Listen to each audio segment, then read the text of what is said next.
EBS 평생학교 시청자 여러분 안녕하세요. 여러분들의 쓰레기 문맹 탈출을 도와주는 쓰레기 도우미 쓰레기 박사 홍수열입니다. 분리배출 방법에 대해서 하나하나 살펴보고 있는데요. 이번 시간에는 전자폐기물 문제에 대해서 한번 살펴보겠습니다. 이번 시간은 전자폐기물의 분리배출 방법만을 알려주는 시간은 아니고요. 전자폐기물 문제 전체를 이해하면서 전자폐기물은 어떻게 분리배출하는 것이 맞는지에 대해서 살펴보는 시간이에요. 디지털 사회로 가면서 우리가 쓰는 전자기기의 종류와 양이 점점 더 많아지고 있고요. 앞으로 점점 더 심해지겠죠. 우리가 쓰는 전자기기의 종류와 양이 많아진다는 것은 어떤 의미일까요? 전자쓰레기의 발생량이 증가한다는 의미를 가지게 되는 것이죠. 2019년 기준으로 전 세계적으로 약 5,400만 톤의 전자쓰레기가 발생을 하고 있다라고 이야기를 하는데요. 2030년이 되면 7,500만 ton으로 전자쓰레기 발생량이 증가할 것이다. 그러니까 통계를 보게 되면요. 5년 단위로 전자쓰레기의 발생량이 1,000만 ton씩 증가하는 흐름을 보여주고 있습니다. 2019년 기준으로 5,400만 톤의 전자쓰레기가 발생을 했는데요. 에펠탑 5,000개 정도의 무게라고 이야기를 합니다. 이 전자쓰레기는 어떻게 처리가 되고 있을까요? 유엔의 자료에 따르면 17% 정도의 전자쓰레기만 어떻게 처리되고 있는지가 파악이 되고 있고요. 83%의 전자쓰레기는 어떻게 처리가 되고 있는지를 모른다고 합니다. 깜깜이 처리가 되는 것이죠. 83%의 전자쓰레기가 모두 소각이나 매립된다는 의미는 아니에요. 83%의 전자쓰레기의 상당 부분은 재활용이 될 텐데 어떤 시설에서 어떻게 재활용이 되는지를 모른다는 이야기예요. 어떻게 처리되는지 모르더라도 재활용만 되면은 괜찮은 것 아니냐라고 생각할 수도 있는데 문제가 간단하지는 않습니다. 전자쓰레기는 두 얼굴을 갖고 있어요. 철이나 알루미늄이나 구리나 그 외 여러 가지 돈이 되는 금속들이 전자제품 안에는 많이 들어가 있어요. 심지어는 금이나 은도 전자제품 안에는 들어가 있어요. 그러니까 전자쓰레기를 해체해서 재활용을 하게 되면 돈이 되는 것들을 많이 뽑아낼 수가 있죠. 그러니까 전자쓰레기의 재활용은 일단 돈이 되는 산업이다. 그런데 또 한편으로는 전자쓰레기 안에는 다양한 유해물질이 들어가 있어요. 전자제품에 사용되는 플라스틱에는 불이 잘 붙지 않도록 하는 화학물질도 들어가 있어요. 그러니까 전자제품을 잘못 뜯어서 재활용을 하게 되면은 이런 유해물질들이 잘 관리가 되지 않을 수도 있는 것이죠. 돈이 되면서도 한편으로서는 매우 유해할 수도 있다라는 두 얼굴을 갖고 있는 것이죠. 그런데 한쪽 면만 보게 되면 어떻게 될까요? 돈이 된다라고 하는 면만 보게 되면은 저소득 국가에서 이 돈을 노리고 전자쓰레기를 가져와서 제대로 해체 재활용을 하지 않으면은 오염 물질들이 환경에 유출되는 문제가 발생을 할 수가 있는 것이죠. 즉 83%의 깜깜이 처리가 되고 있는 부분이 저런 위험성을 가지고 있기 때문에 전자쓰레기의 전 세계적 처리 현황이 매우 우려된다라는 이야기가 나오게 되는 것이죠. 실제 저소득 국가에서 전자쓰레기가 어떻게 처리가 되고 있는지를 실태조사한 보고서가 혹은 언론 보도가 여러 번 나왔어요.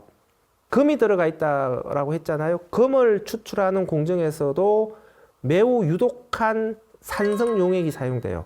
폐산성용액을 그대로 강 등에 방류를 해버리는 것이죠. 그래서 전자폐기물을 재활용하는 지역에서는 그 마을에서는 오염이 너무 광범위하게 진행이 되기 때문에 물을 마실 수도 없어서 수백 킬로미터 떨어진 곳에서 식수를 운반하게 되고요. 그 재활용 작업에 종사하는 작업자들 건강상 매우 위험하다. 혈액에서 위험 수준 이상의 중금속이나 다이옥신 등의 화학 물질이 검출되는 문제가 나왔는데요. 특히 우려가 되는 것은 어린이죠. 어린이가 전자폐기물 해체 작업에 투입되면서 위험에 노출되고 있다. 이것이 세계보건기구에서 발간한 보고서에서 지적하고 있는 우려 상황인 것이죠. 그러니까 전자폐기물이 환경적으로 안전한 장치가 되어 있지 않은 매우 열악한 상황에서 해체 재활용이 되면서 전 세계적으로 저소득층의 여성과 아동들이 위험에 노출되고 있다라고 하는 겁니다. 그래서 전자쓰레기의 안전한 재활용을 위해서 어떻게 해야 될 것인가 라는 것에 대한 전 세계적인 관심이 필요하고요. 특히 선진국에서 저소득 국가로 전자쓰레기가 수출되는 문제에 대해서는 환경 정의의 측면에서도 한번 관심을 가지고 지켜볼 필요가 있고요. 막아야 되는 것이죠. 전자쓰레기는 돈이 된다고 해서 막 뜯으면 안 되는 것이다. 안전한 곳에서 제대로 재활용이 될 수 있도록 해야 된다라고 하는 것인데요. 그럼 우리나라에서는 전자쓰레기가 어떻게 재활용이 되고 있느냐라고 하는 것이죠. 대형 전자쓰레기를 배출할 수 있는 방법은 크게 세 가지가 있어요. 첫 번째는 새 제품을 구입할 때에 판매자가 가져가는 방법이에요. 그러니까 판매자가 냉장고를 판매하면서 소비자가 기존에 갖고 있는 냉장고는 폐기물로 회수해 가는 것이죠. 물건을 판매하는 경로를 역으로 거슬러서 폐기물이 수거된다 라고 해서 이것을 역회수 시스템이라고 이야기를 합니다.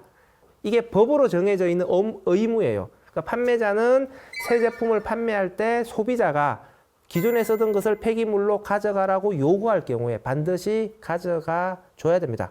새 제품을 구입하지 않는 상태에서 전자제품을, 그러니까 냉장고나 세탁기 같은 것들을 폐기물로 배출해야 될 경우는 어떻게 해야 될까요? 기존에는 대형 폐기물로 배출하는 방법이 있었어요. 대형 폐기물로 배출하는 것은 대형 폐기물 배출 신고를 하고 스티커를 구입해서 스티커를 부착한 상태에서 배출을 하는 방법이죠. 이게 전통적으로 많이 쓰는 방법인데 스티커를 구매를 해야 되고 신고도 해야 되고 집 밖으로 냉장고를 내놓아야 돼요. 너무 불편하죠. 그래서 요즘은 이런 방법을 거의 쓰지 않습니다. 요즘은 많이 이용하는 게 방문수거 서비스를 이용하는 방법이에요.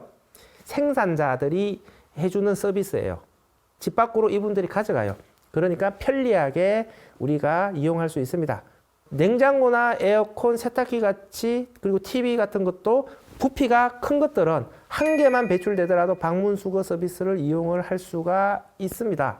그런데 부피가 아주 작은 것들, 중소형의 경우에는 5개 이상이 모여야만 방문수거 예약이 가능합니다. 방문수거 서비스 대상이 되지 않는 아주 중소형 제품들도 많이 있어요. 이런 경우에는 그냥 플라스틱으로 분리 배출하시면 돼요.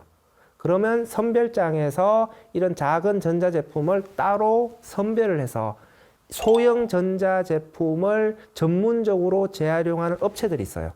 이 재활용 업체에서 전자제품을 통째로 파쇄해서 금속은 금속대로 플라스틱은 재질별로 선별을 해서 재활용을 하게 됩니다.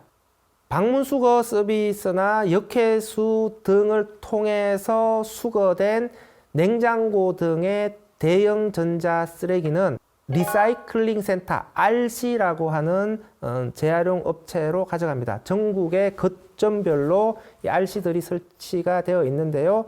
이 RC로 대형 냉장고 등이 반입이 되면은 해체하는 공정을 거쳐서 재질별로 재활용을 합니다. 이 RC는 허가받은 시설이 있기 때문에 전자제품을 안전하게 재활용을 할 수가 있는 것이죠. 휴대폰의 경우에는 조금 특별합니다. 이게 별도로 모아야 돼요. 휴대폰을 모으는 서비스가 나눔폰 서비스라는 것이 있어요. 생산자들이 운영하는 서비스입니다. 그래서 휴대폰 본체나 배터리나 충전기 3개가 대상이 되는 것이고요. 휴대폰이 없더라도 충전기만 따로 모으더라도 서비스가 됩니다. 이 충전기는 그냥 분리 배출하면 선별장에서 선별이 안 돼요. 쓰레기예요. 그런데 충전기는 전선이잖아요. 그 안에 구리라는 매우 가치 있는 금속이 있어요. 그러니까 이 충전기만 따로 모을 수 있다면 구리를 재활용할 수가 있는 거죠. 그리고 배터리 같은 경우에는 리튬 배터리잖아요. 그 리튬을 추출해서 활용할 수가 있는 것이죠. 그래서 배터리만 있더라도 충전기만 있더라도 나눔폰 서비스를 이용할 수가 있습니다. 자, 이상으로 전자쓰레기의 문제와 배출 방법에 대해서 살펴봤습니다. 다음 시간에는 음식물 쓰레기 어떻게 배출해야 되는지, 음식물 쓰레기의 문제는 무엇인지 한번 살펴보도록 하겠습니다. 감사합니다.